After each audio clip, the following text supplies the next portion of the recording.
अस्सलाम वालेकुम दोस्तों, मेरा नाम है मलिक सजाद और आप देख रहे हैं सऊदी टीवी।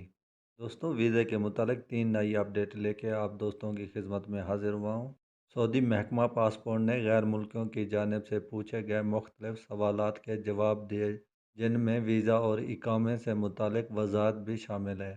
गैर मुल्की खबर इदारे की रिपोर्ट के मुताबिक एक गैर मुल्की ने महकमा पासपोर्ट से पूछा कि छुट्टियां मनाने सऊदी अरब से गया, लेकिन बाद में परवाज़ों पर आर्जी पाबंदी लग गई। अगर मेरा कफ़ील की जानिब से खरूज ओहदा वीज़े की तोसी ना कराई गई तो फिर क्या होगा?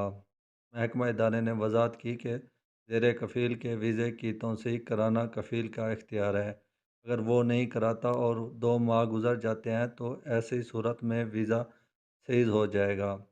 महकमा पासपोर्ट की मुताबिक वीज़ा सीज होने पर वो शहरी 3 साल तक मुमलकत किसी दूसरे वीज़े पर भी नहीं आ सकता। लिहाजा ज़रूरी है कि एक्सपायर होने वाले खरूज ओहदा वीज़े की मुद्दत में तोसी कराए। सऊदी अरब इकामा जारी करने से मुतालिक महकमा पासपोर्ट का अहम बयान। दूसरे शहरी ने सवाल किया कि इकामे की मुद्दत ख़त्म होने में 3 माह बाकी हैं, क्या अभी से ही तोसी मुमकिन है?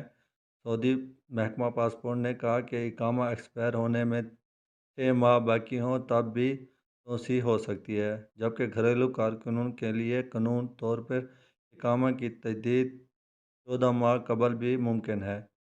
इसी तरह एक और शख्स ने पूछा कि क्या मैं 14 दिन अर्दगन में गुजार कर सऊदी अरब आ सकता हूँ, जिसकी वजाहत की गई कि यह सहूलत सिर्फ सफारती एहलकारों, इदारों और सेहत के अमले को मैसर है।